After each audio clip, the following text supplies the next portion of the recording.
Hello मेरे प्यारे प्यारे भाई बहन। बहुत दिन से मेरी वीडियो आप लोग को नहीं दिखी होगी, है ना?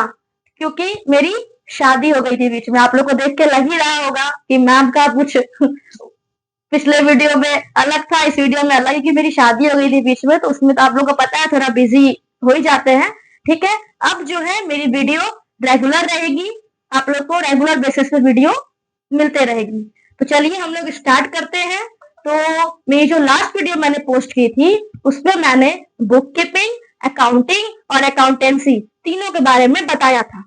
ठीक है, पर लेकिन उसमें क्या हुआ था ना, अकाउंटिंग जो है आप लोग को पता है कि ये मतलब बहुत विशाल चीज है, मान लीजिए एक समुद्र जैसा है। तो उसमें से मैंने डिफाइन बता पाया था अकाउंटिंग का, मैंने उसका वो सब नहीं बताया था। अभी मतलब अकाउंटिंग में बहुत कुछ है, जैसे उसका objective, objective of accounting, nature of accounting, types and branches of accounting, users कौन कौन है अकाउंटिंग इंफॉर्मेशन के, फिर आपका उसका लिमिटेशन, लिमिटेशन का दूसरा वर्ड डिसएडवांटेज क्या है, उसका सब कुछ ही ना होता है, कोई भी चीज का एडवांटेज भी होता है, डिसएडवांटेज भी होता है। तो आज ये वाले वीडियो में मैं ये सब के बारे में आप लोग को डिटेल में समझाऊंगी। ठीक है, तो चलिए स्टार्ट करते हैं।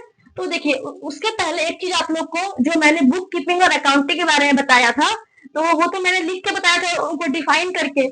ये चीज जो हो जाएगा ना आपका, एक तरह से अगर आप इस तरह से भी, जैसे आप अपने एग्जाम में जो आंसर लिखोगे, पहले तो आपने डिफाइन लिख दिया बुक कीपिंग का और अकाउंटिंग का, फिर आप क्या कर सकते हो ना, आप बुक कीपिंग के नीचे एक अपना आंसर को एक अच्छे प्रेजेंट करने के लिए आप ऐसे भी लिख सकते हो, क्योंकि मैंने आपको बताया था कि लेजर तक के पार्ट को क्या बोलते हैं, बुक कीपिंग बोलते हैं। तो ऐसे आप लोग एक स्ट्रक्चर बना के लिख सकते हो, जिससे आपका कॉपी दूसरे बच्चे की कॉपी से अलग हो जाएगा। ठीक है, तो चलिए देखते हैं। लिखा हुआ है स्ट्रक्चर ऑफ बुक कीपिंग।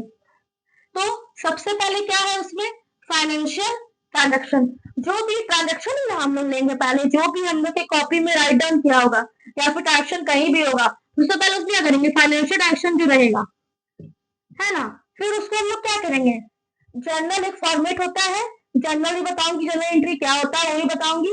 अभी क्या आप लोग जानिए कि उसको फिर रिकॉर्ड हम लोग कहाँ करते हैं, जर्नल में रिकॉर्ड करते हैं। जो भी ट्रांजेक्शन है वॉट एवर जो भी रहे उसको जर्नल में रिकॉर्ड करते हैं। फिर उसको लेजर में पोस्टिंग होता है।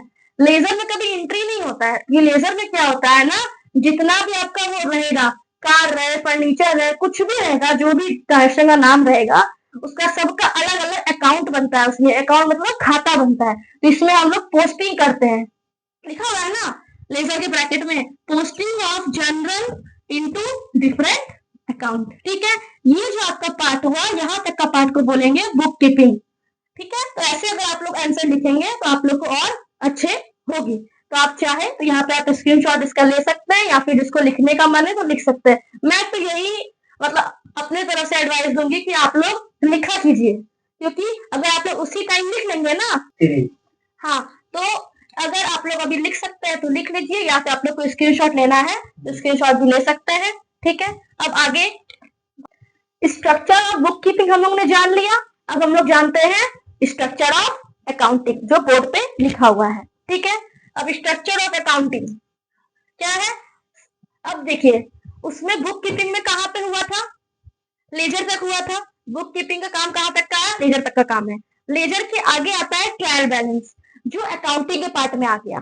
ठीक है, तो ट्रायल बैलेंस, ट्रेडिंग अकाउंट, उसके बाद क्या आता है ट्रेडिंग अकाउंट। पहले जो हम लोग लेजर में पोस्टिंग किए हैं उसको हम लोग ट्रायल बैलेंस में उसका कर देंगे। ठीक है, फिर उसके बाद बनाएंगे trading account, profit and loss account. ये दोनों को साथ में बनाते हैं। इसका भी एक रीजन है, वो जब मैं ट्रेडिंग और पीएल बताऊंगी तब आप लोग को मालूम पड़ेगा कि ये दोनों अकाउंट को साथ में क्यों बनाते हैं। क्योंकि क्या होता है ना, ट्रायल बैलेंस में से जो भी रेवेन्यू आइटम है, मतलब जो डेली का एक्सपेंस है, वो जो होता है आपका, नहीं मतलब जो भी इनडायरेक्ट एक्सपेंस है, एक तरह समझिए।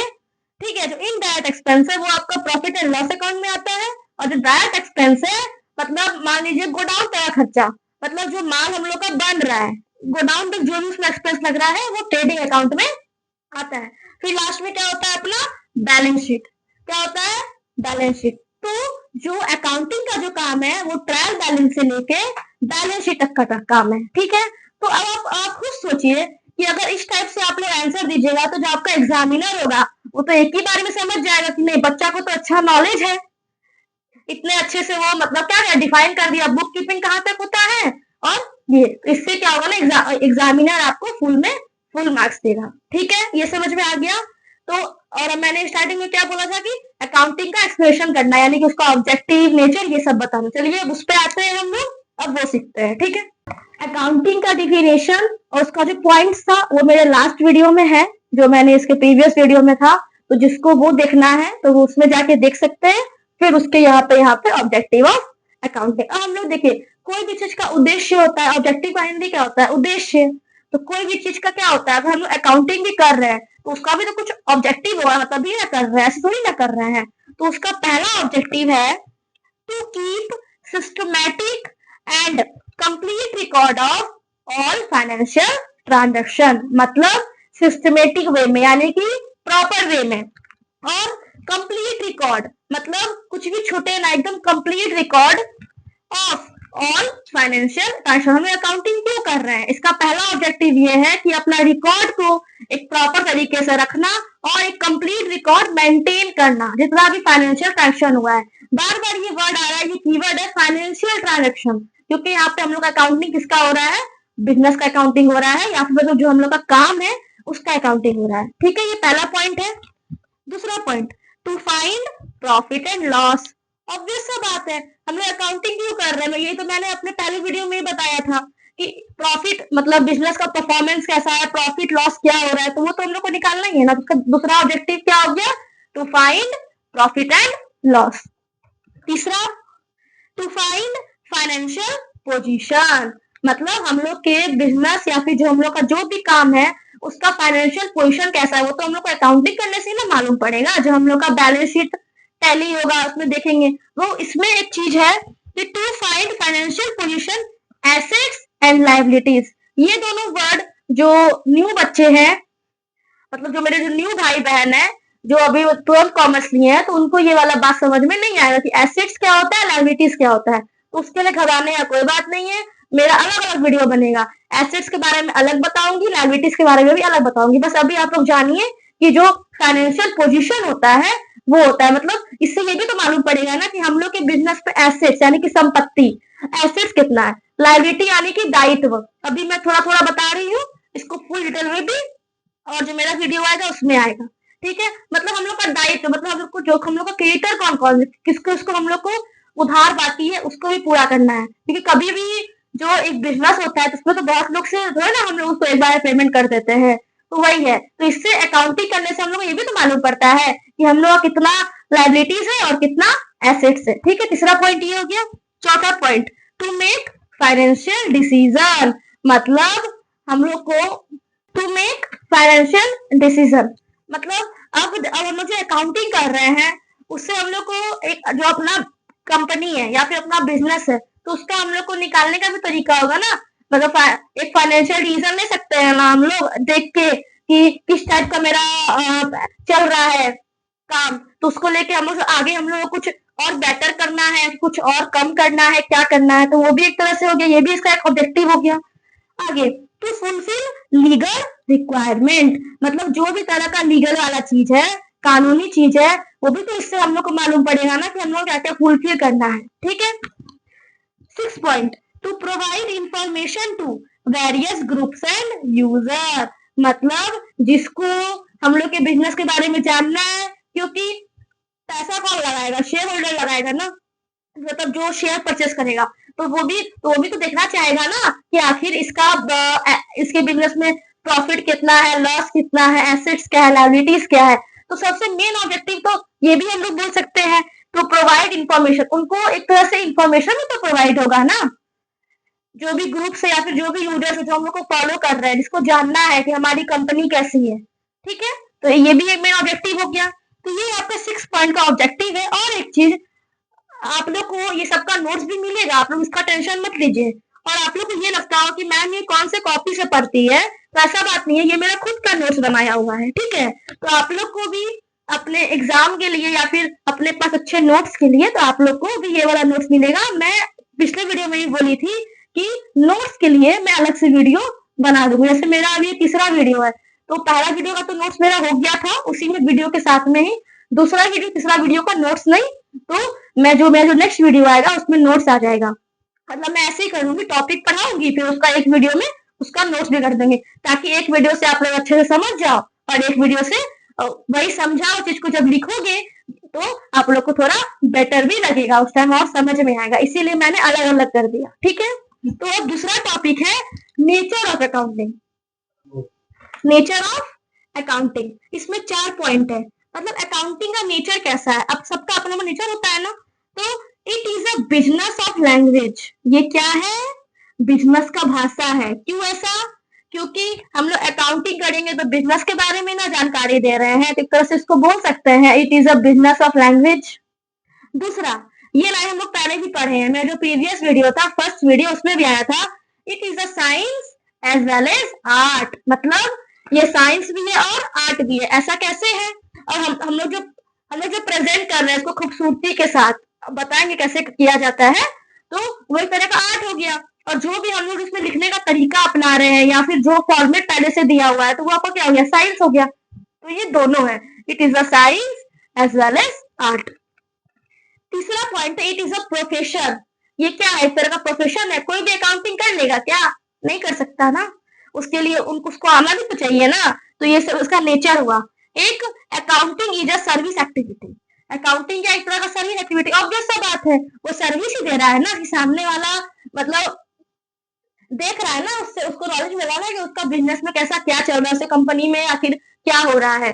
इतना क्या हो गया, ये सर्विस देना भी हो गया। तो ये हो गया इसका नेचर ऑफ अकाउंटिंग। और आप लोग को समझने में कोई दिक्कत हो तो आप लोग मुझे कमेंट कीजिए, मैं यही टॉपिक को, अगर आप लोग को जिसको समझ में नहीं आया है उसको मैं और अच्छे से डिटेल वे में और अच्छे समझाऊंगी। ठीक है, अब आगे टॉपिक है type and branch of accounting. ये अकाउंटिंग का ब्रांच क्या क्या है, वो अकाउंटिंग का ब्रांच क्या क्या है। तो पहला है फाइनेंशियल अकाउंटिंग, फिर दूसरा है कॉस्ट अकाउंटिंग, तीसरा है मैनेजमेंट अकाउंटिंग और चौथा है टैक्स अकाउंटिंग। आपको ये जान के थोड़ा अभी क्या बोलेंगे, आश्चर्य होगा, ये जितना ही मैंने जो ब्रांच लिया है, आप लोग जब ग्रेजुएशन में जब जाओगे तो उसमें जैसे अभी तो न्यू सिस्टम आ गया है ना सेमेस्टर वाला, हम लोग के टाइम में तो वही था ना, पार्ट 1 पार्ट 2 पार्ट 3। तो पार्ट 3 में ये 4 बुक आता है पढ़ने के लिए, financial accounting, cost accounting, management accounting, tax accounting. मतलब ये सिर्फ एक वर्ड नहीं है, ये मतलब फाइनेंशियल अकाउंटिंग जो हुआ उसमें जो फाइनेंशियली जो भी अकाउंटिंग हो रहा है उसके बारे में बताया जाएगा। कॉस्ट अकाउंटिंग में जो कॉस्ट जो रहता है कोई भी गुड्स का या कोई चीज का, उसका किया जाएगा। मैनेजमेंट अकाउंटिंग में जो लोग मैनेज करते हैं उसके बारे में बताया जाएगा। टैक्स अकाउंटिंग, जो टैक्स का अकाउंटिंग कैसे होता है। मतलब ये 4 अलग अलग चीज है। अभी आप लोग इतना जानिए कि ये सिर्फ ब्रांच ऑफ अकाउंटिंग है। ठीक है, और इसके लिए भी वीडियो बनेगा धीरे धीरे, हर आप लोग का हर एक टॉपिक के लिए वीडियो बनाऊंगी मैं। ठीक है, अब आगे है limitation of accounting. Limitation of accounting यानी कि डिसएडवांटेज ऑफ अकाउंटिंग। सब कुछ का एडवांटेज भी होता है और डिसएडवांटेज भी होता है। तो हम लोग देखते हैं अकाउंटिंग का लिमिटेशन क्या क्या हो सकता है। इसमें पहला पॉइंट है based on personal judgement. Obvious सा बात है, ये कौन बना रहा है, खुद से ना हम लोग बना रहे हैं, तो उसमें जजमेंट भी कैसा आएगा, पर्सनल ही आएगा। तो एक तरह से इसके लिए क्या है, डिसएडवांटेज हो सकता है ना, कि खुद के अकॉर्डिंग ही बना रहे हैं ना। तो पहला पॉइंट ये हो गया। दूसरा point, accounting is not fully exact. मतलब इसमें क्या होगा, एग्जैक्टली जो रहेगा वो इसमें नहीं आएगा क्योंकि खुद से बना रहे हैं, ये चीज का लिमिटेशन हो गया। मतलब accounting is not fully exact. ठीक है, एग्जैक्ट नहीं करेगा। तीसरा है not a good tool for management. मतलब मैनेजमेंट के लिए ये एक माना जाता है कि अच्छा टूल नहीं है। ठीक है, अकाउंटिंग। फिर कॉन्फ्लिक्ट बिटवीन अकाउंटिंग प्रिंसिपल, ये एक टॉपिक है अकाउंटिंग प्रिंसिपल, ये बहुत बड़ा टॉपिक है, इसके लिए मैं वीडियो बनाऊंगी। अकाउंटिंग प्रिंसिपल मतलब अकाउंटिंग का भी तो सब कुछ का अपना अपना प्रिंसिपल होता है ना, कि मतलब किस तरह से किसको प्रेजेंट करना है उसमें लिखा हुआ रहता है। तो वही है कि उसमें कुछ कुछ ऐसा प्रिंसिपल होगा जिसमें कॉन्फ्लिक्ट हो जाएगा। मतलब इसमें कुछ अप्लाई होता है कुछ अप्लाई नहीं होता है, इस तरह से ये भी इसका लिमिटेशन है। यूजर्स ऑफ अकाउंटिंग इंफॉर्मेशन, ये मैं बोर्ड पे नहीं लिख रही हूँ। ठीक है, यूजर्स ऑफ अकाउंटिंग इंफॉर्मेशन, आपको को नोट्स मिलेगा ही। तो मतलब अकाउंटिंग इंफॉर्मेशन का मतलब यूजर्स कौन कौन होगा, जो हम लोग जो इंफॉर्मेशन दे रहे हैं उसको यूज कौन करेगा, मतलब उसको कौन कौन देखेगा। तो इसमें दो होता है, इंटरनल यूजर, एक्सटर्नल यूजर। मतलब जो कंपनी के अंदर का भी यूजर है और कंपनी के बाहर भी लोग इसको यूज करते हैं। ठीक है, नोट्स में आपको सारा लिखा हुआ मिल जाएगा अच्छे से, उससे घबराना नहीं है। इंटरनल यूजर में कौन कौन आ गए, तो पहला इसमें हो गया ऑनर। ऑब्वियस सा बात है, पहले कौन होंगे, ऑनर ही ना। उन्हीं को ना पहले वो मतलब जो डिसीजन लेंगे उनको तो देखना है प्रॉफिट लॉस। तो इंटरनल यूजर में पहला नाम आ गया ऑनर। दूसरा हो गया मैनेजमेंट। मैनेजमेंट को भी तो चाहिए, आखिर कंपनी कैसा चल रहा है, किस पोजिशन में कंपनी चल रहा है, उसका एसेट्स क्या है, लायबिलिटीज क्या है। तीसरा हो गया एम्प्लॉय एंड वर्कर। अब एम्प्लॉय एंड वर्कर है, वो लोग को भी तो जानना है, मतलब ना वो लोग, अब देखिए इसका ये एक अच्छा टॉपिक है एम्प्लॉय एंड वर्कर। अगर वो लोग को ये मालूम पड़ेगा कि हम लोग का कंपनी कैसा चल रहा है, अगर अच्छा चल रहा होगा तो और उसको और आगे लेके जाएगा, अगर उसमें कुछ कमी होगा तो वो लोग और ठीक करेगा। कि एम्प्लॉय किस लिए होते हैं, कंपनी को आगे बढ़ाने के लिए होते हैं ना। तो इंटरनल यूजर में 3 यूजर है, owner, management, employ and worker. ये हो गया आपका इंटरनल यूजर। एक होता है एक्सटर्नल यूजर। ठीक है, कौन कौन बाहर के यूजर है, किसको किसको मतलब इंफॉर्मेशन जो, ठीक है। तो पहला इन्वेस्टर। अब जो कंपनी में जो इन्वेस्ट करेंगे वो लोग ना देख के ना इन्वेस्ट करेंगे, थोड़ी ना ऐसी वैसी कंपनी में इन्वेस्ट कर देंगे जिसको हमेशा लॉस हो रहा है। तो ये हो गए इन्वेस्टर, हो गया आपका एक्सटर्नल यूजर। ठीक है, दूसरा है क्रेडिटर, है ना, जिससे हम लोग मान लेते हैं। दो चीज होता है, डेटर और क्रेडिटर। क्रेडिटर जो होता है जिससे हम लोग गुड्स परचेस करते हैं, है ना, मतलब उधार पे करते हैं क्योंकि पूरा पैसा नहीं देते हैं। और डेटर जो हम लोग से उधार लेके गया है उसको डेटर बोलते हैं। ये दोनों टॉपिक मैं अच्छे से बताऊंगी। ठीक है, तो क्रेडिटर भी क्या करेगा, वो भी हम लोग को माल तभी ना उधार देगा जब वो देखेगा कि हाँ सामने वाला हमको चुका सकता है उसका। और ये सब कैसे मालूम पड़ेगा, आप लोग एक समझ में आ रहा होगा ओवरऑल कि अकाउंटिंग करने से ही सब कुछ का मालूम पड़ेगा, नहीं तो ऐसे बिजनेस में क्या हो रहा है क्या नहीं हो रहा है कुछ भी मालूम नहीं पड़ेगा। तो अकाउंटिंग एक मोस्ट इंपॉर्टेंट चीज है, इसीलिए यहाँ पे यूजर्स ऑफ अकाउंटिंग इन्फॉर्मेशन के बारे में आपको मैं बता रही हूँ। ठीक है, अब तीसरा है बैंक्स।